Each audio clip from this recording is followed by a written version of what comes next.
you want them to be better than you. And most times Yeah. they are. And it's just like you love it. Because, well, what are you doing? You're creating a legacy, right? Something that's just going to keep on going and going. And you're just telling them, once you become famous and do all these things, or whatever you choose to do with it, I hope that you share it with someone because it just keeps on getting better and better and better. What's Yep. up, listeners? Welcome to another episode of Light Beyond Limits, podcast where we talk about the breakthroughs that people have had with their limitations, their stories, and the lessons that they learned from it. I'm your host, William Blake, and today I have a very special guest in our virtual studio that I got to meet at a speaker competition, a speaker training live event, and James Burt, just such a great guy. James Burt is a creative visionary who transforms challenges into extraordinary art and inspiration. Growing up with ADHD, dyslexia, and poverty, he refuses to let labels define him, instead, embracing mantras like, "This is going to be amazing," to fuel his success. With 38 corporate murals, a TEDx Salt Lake City appearance, and high profile projects like customizing NFL cleats and live art performances, James has left a lasting mark in the art world. Known for his stunning large scale canvases, he continues to push creative boundaries and inspire others to break free from limitations and realize their potential. James, thank you for being on the show today. Wow, man, I feel like I should come in with some music and be like, "Du-du-du-du-du." Yeah, cool. I'm excited. Thank you, man. Thank you for having me. This is going to be so great. Dude, I'm excited too, just like John Cena. That's right.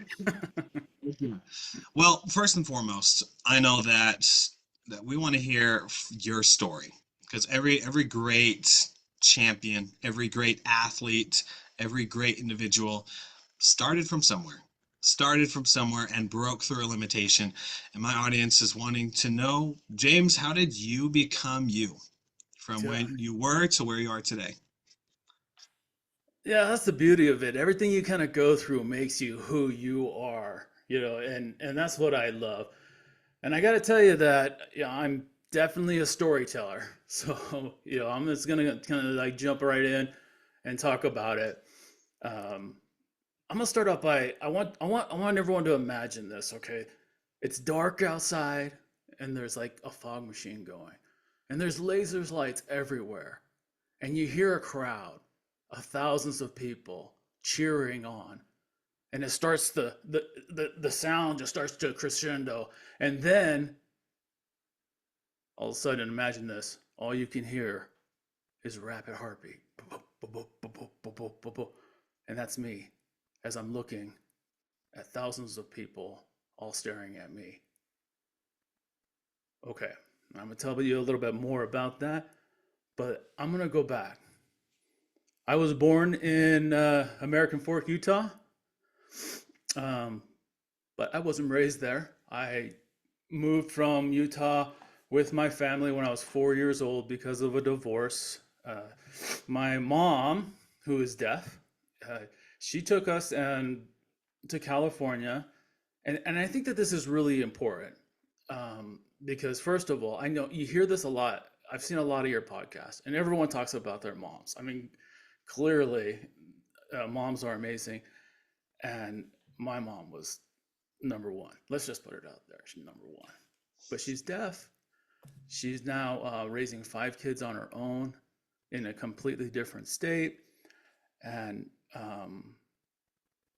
poverty quickly took over. But she never allowed us to feel that way. She was always like encouraging us to do things. So I'm talking about like a little bit later in life. I mean, I was 4 then, but as I remember, as I get up into like the second and third grade, I remember how much I struggled like in school.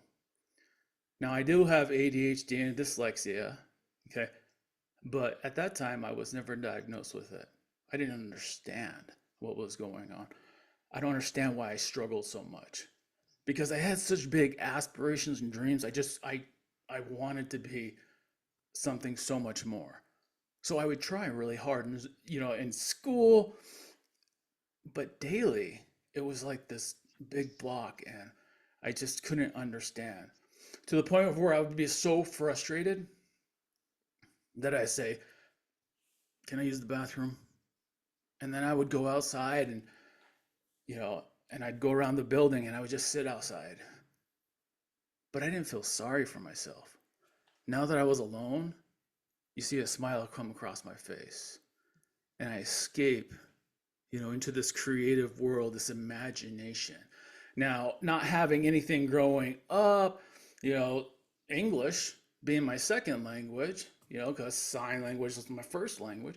Yeah, you know, you would think that that I would feel like I couldn't do anything, but it was just the opposite. These things actually helped my imagination grow. Um, so I sit there and I would just think about how wonderful things would be and what I was going to do, and then the people that I was going to help in my family. I was going to give them I was going to give them financial freedom, and then I'm going to save the world. Things like that.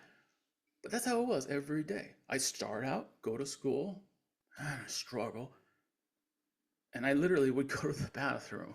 I'd ask for it every day. So, um, also, I was overweight, and kids can be cruel.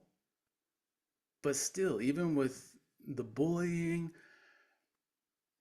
when I was by myself or when I was in my bedroom in front of a mirror, I act like I was on stage, you know, but I was singing. Trust, don't get excited. There's nothing there. Not with singing, but it was always just about like making the world happy, being excited and stuff. But that was all inside. Yeah. And and it continued on that way. Just continue to dream big. But then when I turned 15, I had something, happen to me where I was at work and someone told me, "Hey, what's your plans for life?" And I said, "Oh man, let me tell you, I'm going to save the world, blah, blah. Yeah, and I'm going to be an artist, because I love to draw, because my mom loved to draw. We would spend so much time doing this. And I'm going to go work for Disney. In fact, they're going to come find me and write me a check for $1 million. It's going to be great. Everything's going to be amazing." And this guy looked me straight in the face. And you got to remember, I didn't have a dad. I didn't have that. And so a lot of times when people like this would look at me, I would like focus in on it. And he said, "If you want to help your family, if you want to get out of this, you need to quit that dream. You need to go get a real job." And because my family was first in my life, all of a sudden that dream, that artist, got tucked back away. And then I continued on, with life. And then it wasn't until I turned 40 that something truly amazing happened that caused that thing that I tucked away, which I'm going to explain as my super talent, right, to come blaring out, you know, and uh, and cause everything that's happened, since then. So I'm gonna tell you a little. I'll tell you a little bit about that, and you can stop me whenever because I can just ramble on forever.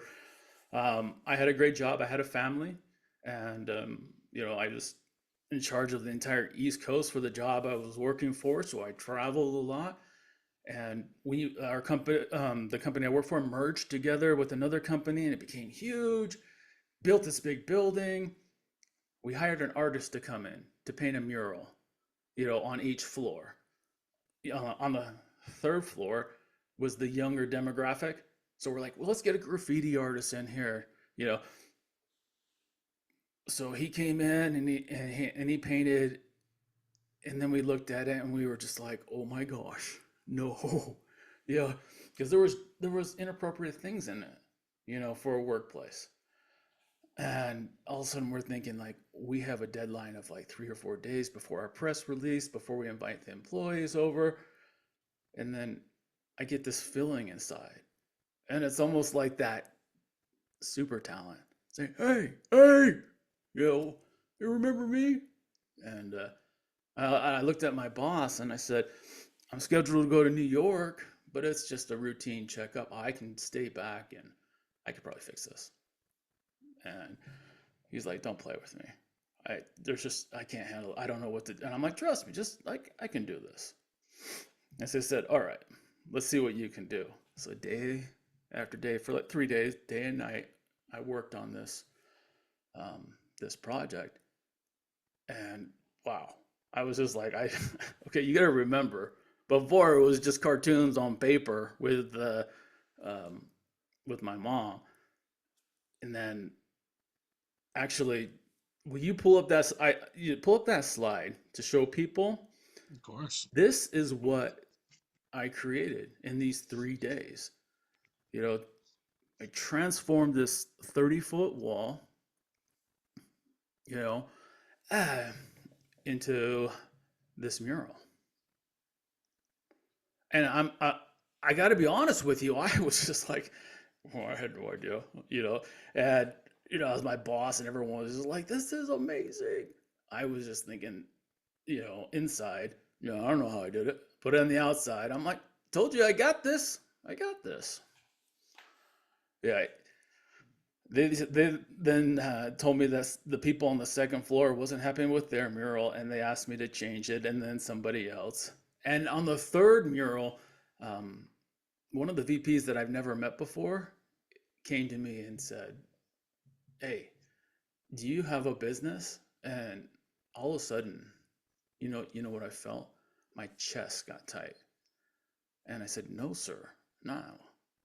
This is nothing. I work here." That fear that I felt back then of not being able to support my family or change things, was starting to come back. And I love that he quickly crushed that. He said, "What are you talking about? This is amazing." He's like, "You need to do something with this." And I think he just looked at me and he knew that I was not going to take that step. And he just says, "Tell you what, can I help you?" And you know what he did? He wrote an email to 8 people. And out of those 8 people, one person says, "Yeah, can you come this weekend?" And so now I'm actually creating a mural outside of work. And when I finished that, I had another person call, and this was key. It was the people from Silicon Slopes. The editor of the magazine called and wanted something. And, well, I mean, I can go on and on and on. But by that one, it just kind of grew. It just kind of grew. Um, but I would never quit my job. And for a year, I worked both jobs. And then what I talked about in the beginning, the whole heartbeat thing, is because I got a call from Cornerstone Production, and they said, "We've seen your work. Do you think you could do that live?" And I'm like, "Oh, yeah, sure, I can do it." And he's like, "Okay, great.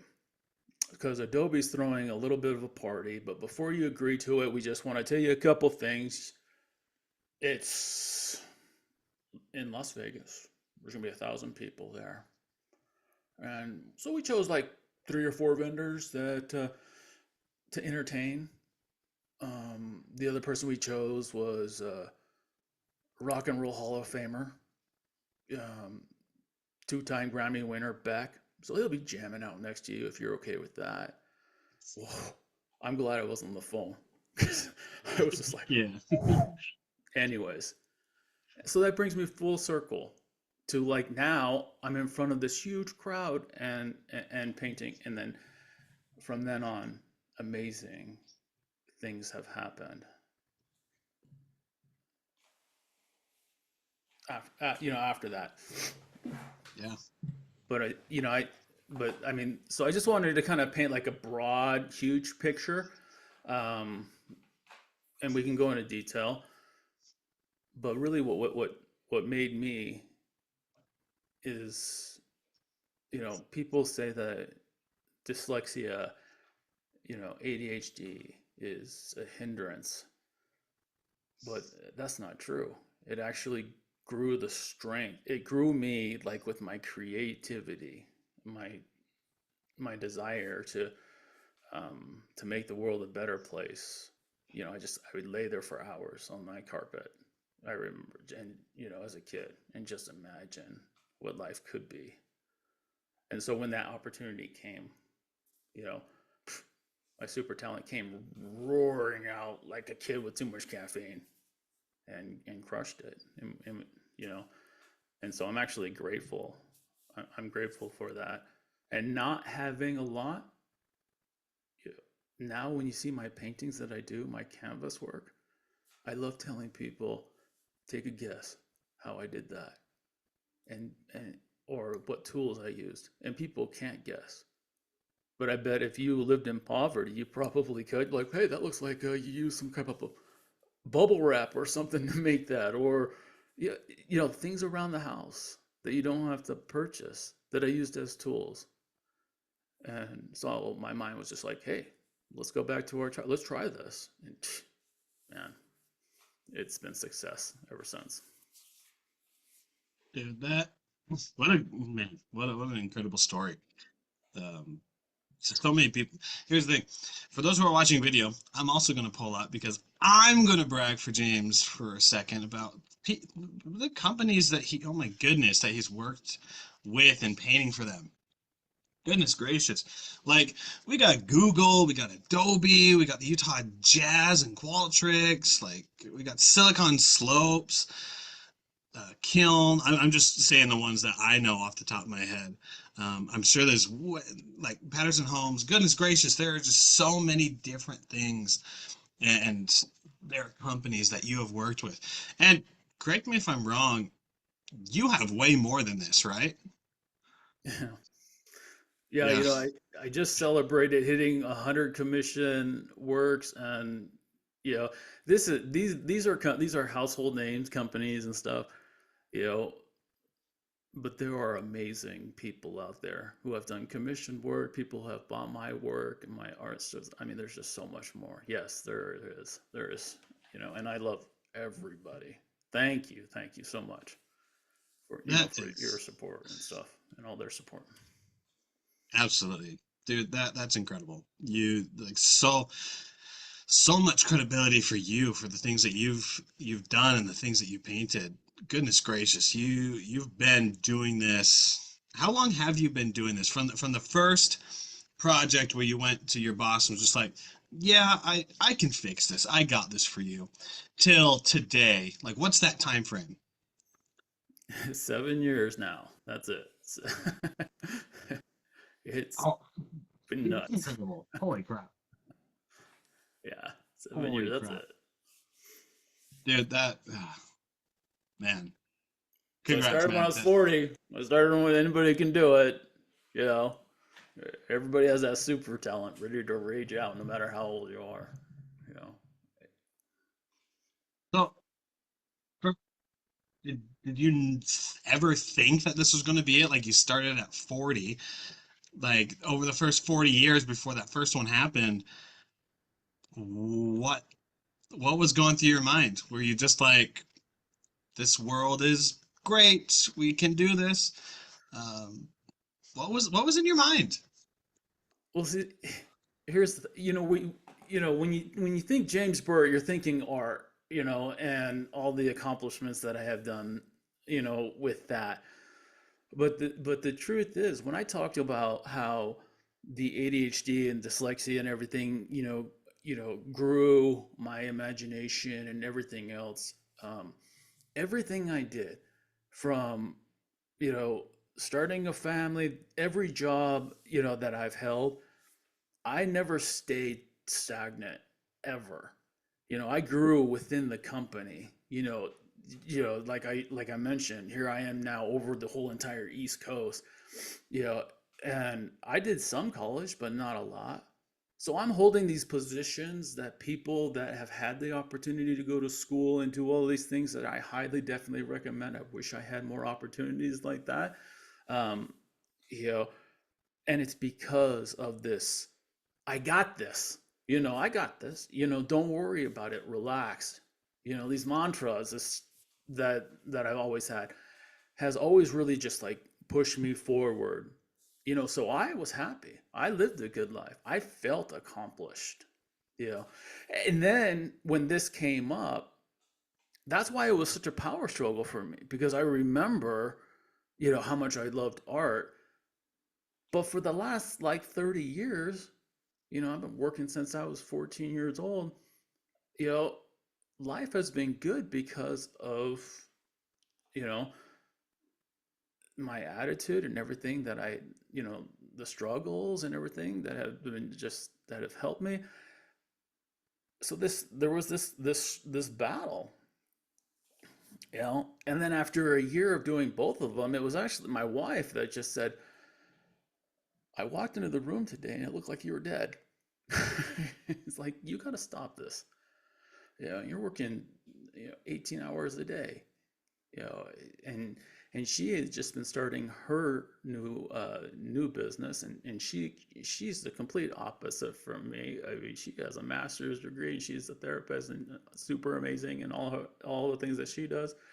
And now it's her time, and so it took a while. It took me like a really lot of pondering, a lot of prayer, and a lot of thoughts, and a lot of like asking advice from people that I knew, until I finally just accepted it. I'm like, all right, I'm just going to do art, you know. And I got to be honest, I was still reluctant. I was afraid. But once I made that decision, I'm just going to do art. It was that week I got that call from Adobe, so like a year in. And it's just like, let's go. And then boom, everything nuts. All those companies that all started after that. Yeah. So, Yeah. um, Yeah. and that is so key, because people find success in the way that they're raised through their struggles, but there is a super talent inside someone. Yeah, and I didn't know it until I allowed it to come out. And I'm not talking like I went from, I'm now twice as good. I'm like 1,000 times better, like literally. And I look at stuff and I'm just like, I don't know how I did that. It's like I blacked out, and it's just like, it's so amazing. And this is why that I really want to share my story on a broader scale and with people, because everybody is drawn to something. Everybody is.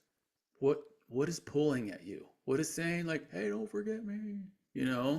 That when you were a kid, you know, because imagine if everybody released that, how amazing this world would be. So that's what makes everything so exciting. Yeah, dude, absolutely. Everything is so freaking exciting. With your mantras, like, we're all good. This is going to be great. This is going to be amazing. Like, those are powerful. How have you used those phrases to, like, how did they become part of your mindset? Has it been since day one? um, since no, well, they were always a part of it. I just didn't know it. I always just had this can-do attitude, and as I grew up and started taking courses, for business, and as my my work would pay for classes for me to take and things like that, and I started to learn, you know, um, the Seven Habits, where I started like reading like all these different books about um, the power within and things like that, is where I started to like, oh, okay, this makes sense, and I started to really understand it, you know. Um, but I got to be honest, you know, it was always, everybody's heard this phrase before. It's always been, you know, fake it until you make it, right? And so you just go in there with a positive and to make it and stuff like that. But when I released that super talent, like I legitimately was not faking it anymore. I felt that. I'm like, wow, this feels great. You know, like I could walk in, with the CEO of $1 billion company like Google, and I can say, hey, I love what you're doing here. First of all, let me tell you, the fact that you're choosing to hire an artist, because they told me coming in, there's a lot of artists that they were thinking, puts you so much higher in my book. I love that you're doing and giving this opportunity to someone. Okay. With that being said, what do you get from me? Okay. Sit back and relax. I got this. Am I the best? Nah, I'm very good. And so you don't have to worry about it. And it was that confidence, that because I wasn't faking it just to get the job and then working hard. When I manifested that super talent, like I could walk in and then, so like my, um, oh gosh, what's that word? Not turnover, but like when I would meet, I'd get the job, with anybody. And it was like super exciting. Yeah. And then it would hit me afterwards. Did I just get a job working for Google? A job or in structure, or did I just perform in Las Vegas? So Dude, that's incredible. It reminds me a lot of, you're absolutely right when it comes to the need, like the challenges that we face, we overcome them and push through. But like doing the reps, doing the things that we love doesn't just make us 100% better. It's like 100 times better than when we first started.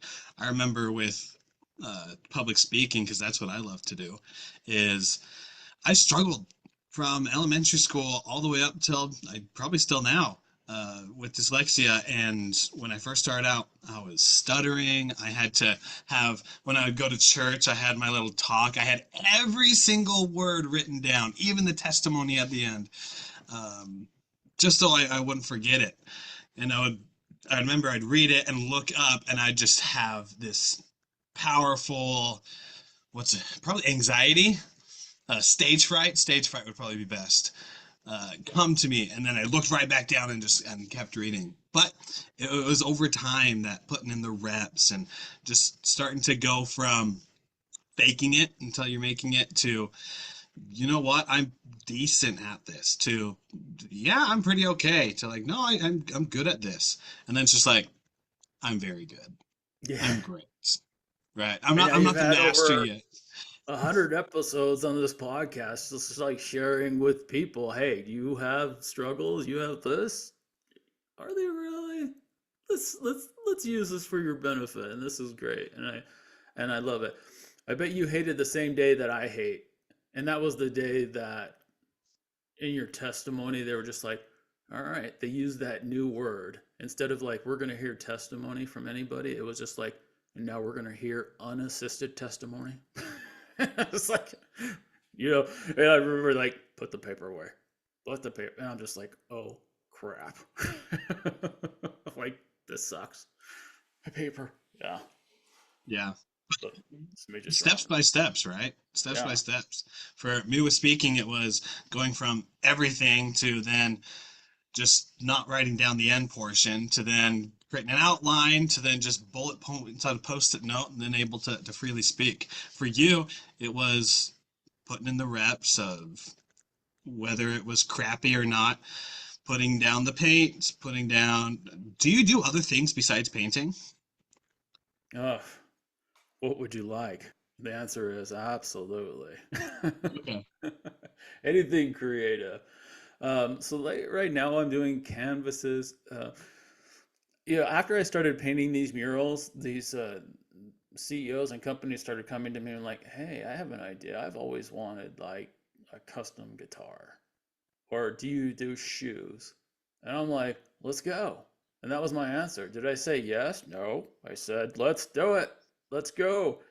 Yeah. And every time, like th- there's no doing it halfway. It's like I need to feel like no one's going to be able to touch this with, no one, and so I would work on it. And sometimes it would take twice as long, but they would just turn out fantastic. So now I'm doing custom guitars, now I'm doing shoes, you know, and people are seeing it. And then Next thing you know, I'm getting a call from an NFL player, from the Kansas City Chiefs, saying like, "Hey, can you do some of my charity shoes?" And I'm like, "Let's go, let's do it. I got this. Relax, no worries." Such a great mindset to have. Just always, even if you're scared inside to death sometimes, that you just say, we're good. We got this. We're going to make it the best that we can. How do you how do you promote not promote not the word, how do you approach these unique opportunities with NFL, with Google? Like, how do you approach it? Well, I was very fortunate, as I finished that Silicon Slopes mural, you know, um, Clint Bettis, the editor, he came over and he looked at it and his mouth just kind of dropped and he's like, "You're gonna be a star." Or "You're gonna be famous," something like that. Um, but it was in a high traffic area, and a lot of people starting up businesses saw and it just branches out because they want a mural done, but then it turns into a corporate event. Do you do this? And now I'm doing like all these different corporate events nationwide. It's all because of word of mouth. Um, and I think that that would have been short lived if I didn't have that attitude of like, I'm going to do the best and I'm going to make it bigger and better than they ever expected. Um, and because of that, the word just kept on, spreading out. And now I'm doing canvases, which is a little bit different because it's not up in front of people unless I'm doing a show and things like that. And then when I do a show, I usually sell out and they're gone, and that's great, But because they're personal, getting it out there on a wider scale, is just it's just a process. It's just continuing, uh, to get noticed in that way and stuff like that. So, What's the best way to get word of mouth? mm, um, yeah, it's just I mean, again, just like putting in, doing your best, and like knowing that you're not going to do anything but a showstopper.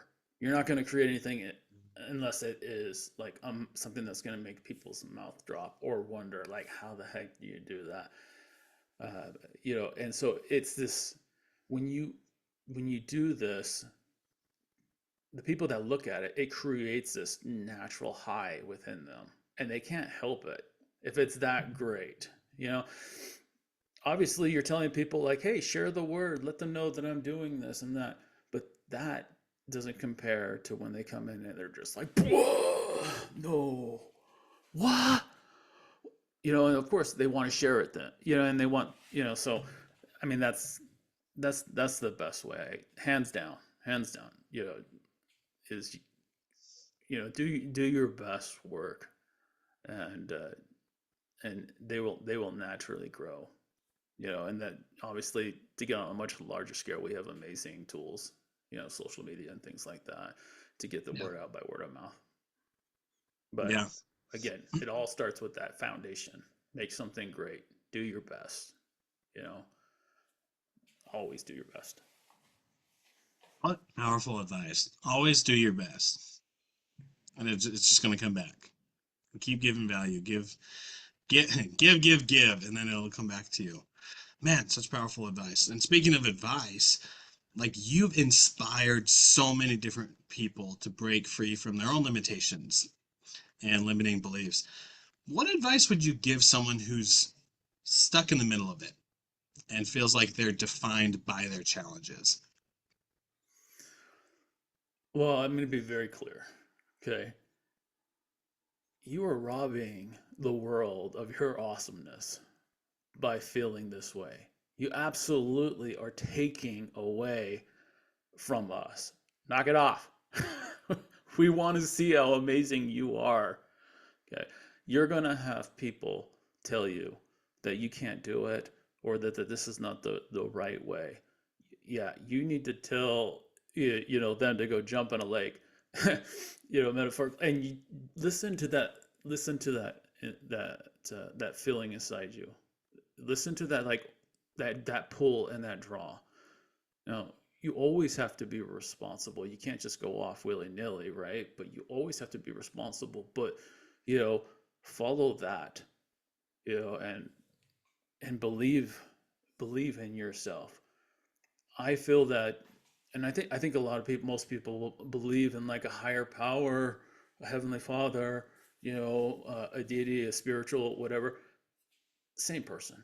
That person wants you to succeed. That entity loves you and has given you these amazing gifts and talents inside. You can trust it. Trust it. Let it go. You know, and that thousand times better is going to blow you away. It, so that's what I would say. And Stop if being I can selfish. Sure. being selfish, that is, you heard it here first, folks. James says stop being selfish. If I can just add on to that, whenever I think of God, the universe, whatever people believe, I believe in God, and God has put us here to, and has put trust in us, and that's clear by we're able to make our own choices. And so a lot of people get stuck in which they're just like, I need a sign. I need something from God to tell me that this is the direction I need to head. And I think of it differently. I think of it as God put us here to be able to make choices. Now, He's going to intervene if it's something that is going to harm you. Intervene when it's something that is going to, in the long term, hurt you. But unless that happens, God trusts that you're going to make the decision. So he's the safety net. He's there. But we just got to move forward.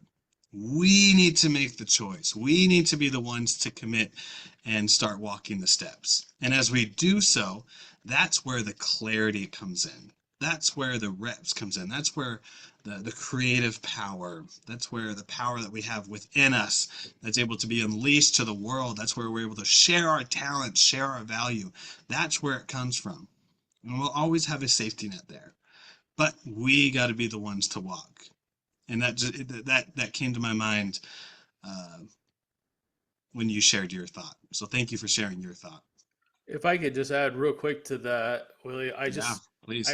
I would say that, you know, as you're walking this path, as you're listening to what you're drawn towards, you know, and you're going to stumble, there are going to be obstacles, and trials and things. And sometimes you're going to feel like you can't overcome. Well, you don't really have to. You just got to write it. You got to sit there and you got to think about it. So when something terrible happens, take a breath. Okay, how am I going to be better because of this trial? Okay. And think about it and get back to it, because it just seems like as things become bigger and more awesome and great, well, you need a bigger challenge or you're never going to grow, you know. But don't let it scare you, Just know that at the end is always success. It's there, So if you can't really overcome it, use it, write it, it'll come. Know that you can, because you can. That's that's why you're here. Share, do it, make yourself great. Yeah, Just don't tell everybody absolutely. you're great. I'm great. Just kidding. I'm great. Just be great. I'm very good. Be be great and share your greatness with other people by helping them. If we have time, can I just share one story I'm thinking about Please. right Yeah. now?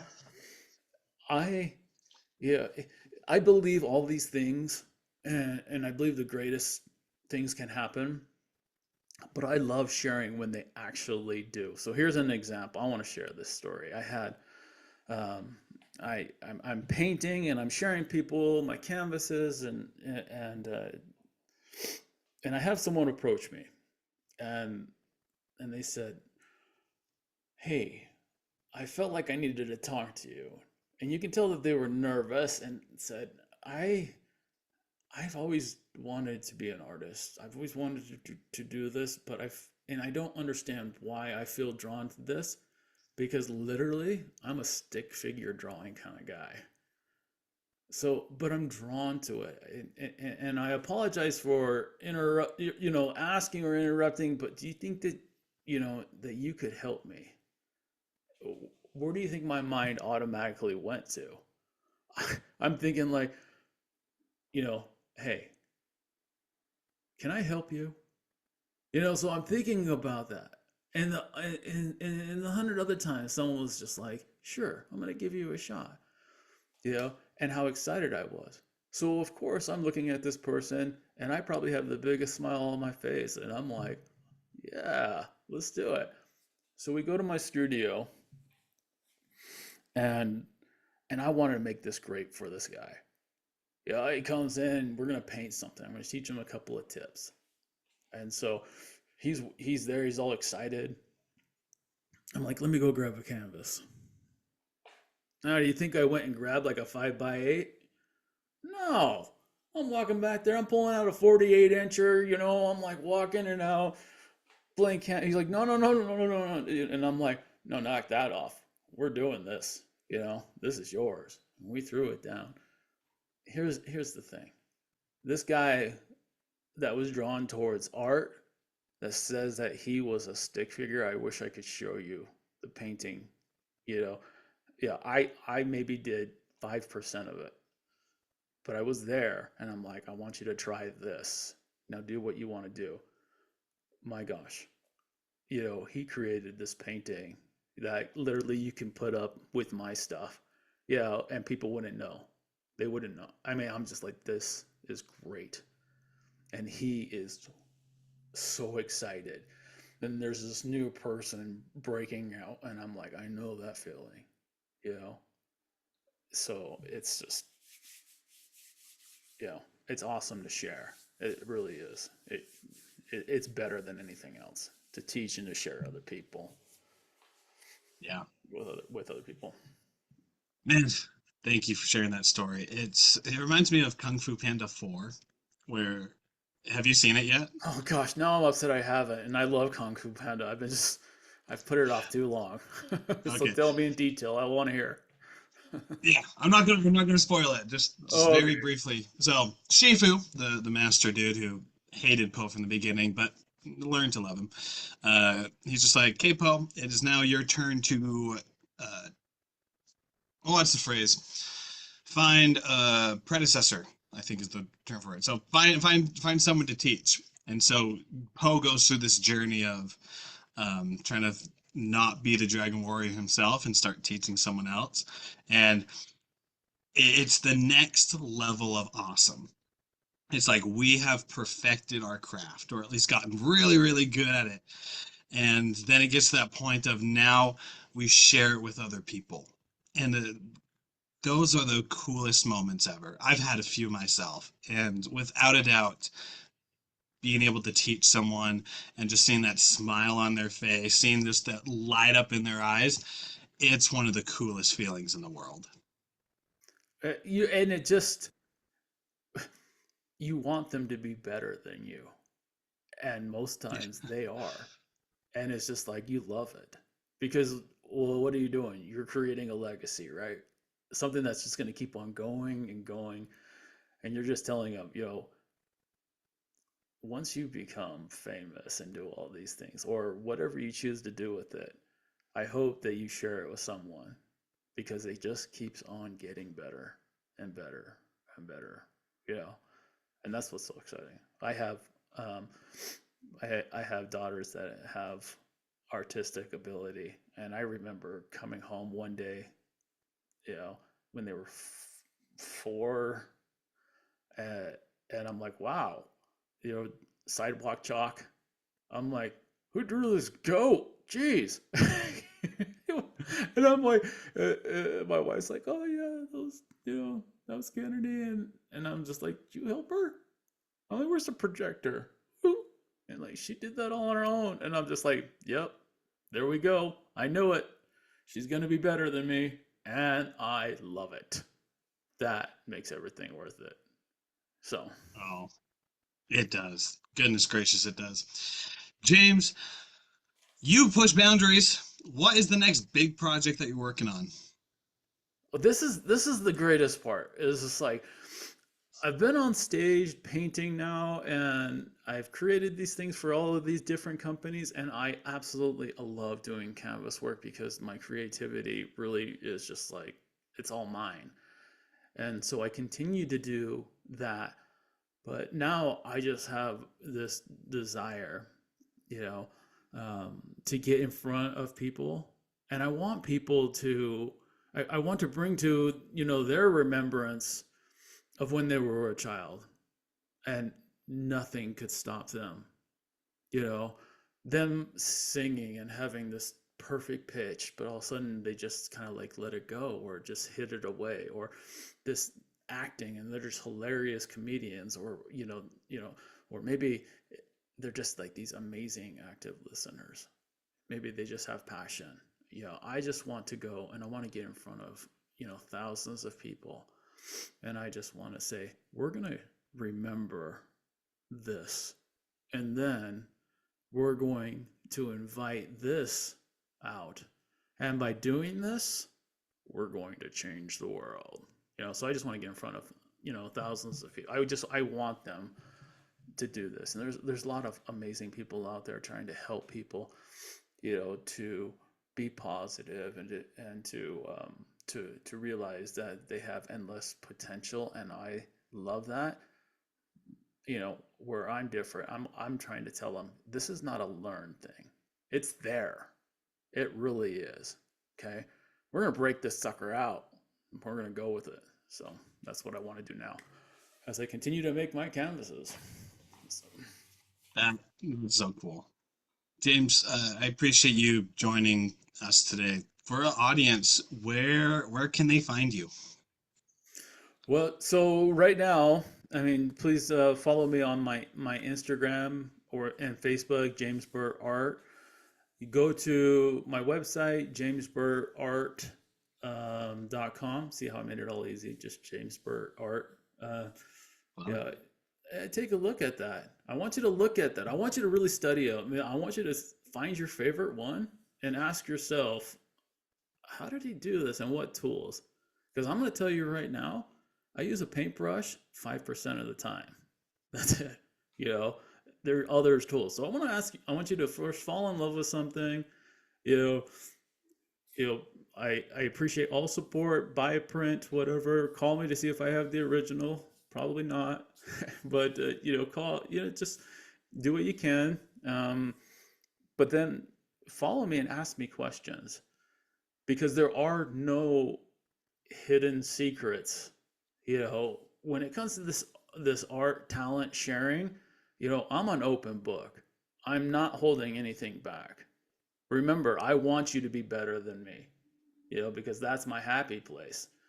you know so now you have someone that knows, but you got to follow me, and you got to talk to me, and let's make you great. So please do that, and then um, we'll come up with in the very near future there will be more ways to get in contact with me, but it's super easy through either my website or social media. James Burt Art. awesome. And all those links, we'll put them in the description so each of you have easy access to be able to get those. James, what I love to do is for the very last question for you is something that I got from Stephen Bartlett, who the podcast Diary of a CEO. I saw him do this once and I'm like, I'm going to adapt that into mine. So what's it called? It's the final question. So someone who was interviewed before you has left a question for you to answer. You don't know who they are, and they're not going to know that you got this question unless they watch the episode, right? So they left a question for you. All right, Do you want the question? let's hear it. Let's do it. Okay. Question for you. What was the most profound relationship in your life? Mm, you know, I'm glad this is not a competition because there's a lot of people who've been in a profound relationship. Gosh, and I am so grateful for every single one of them. You know, but I mean, come on, I really got to go back. When you go through life, when you have all your struggles, um, you know, when you know that you know, there's always a better way. When you know that there's no excuse, when you know that you can just tackle anything with a smile on your face and just say, today is my best day. I can't wait till tomorrow. You know, then I have to say that that would be my mom. I mean, today she is she is still alive. She still cares about other people. She still is just being her awesome self and always has taught me the right things, the right way to be, you know, taught me, the love of my Savior, has taught me, art and how to get interested in it and how to treat and be people and just to, poo poo any type of negative attitude or anything like that, So I think that she takes the cake on that one. I love that. Thank you so much for being here, James.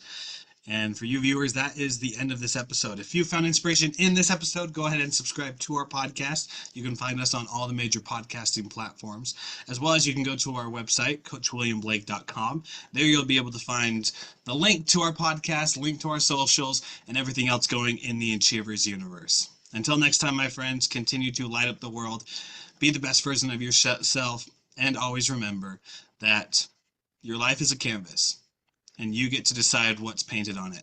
So pick up that paintbrush and start painting. We'll see you on the next episode of Light Beyond Limits.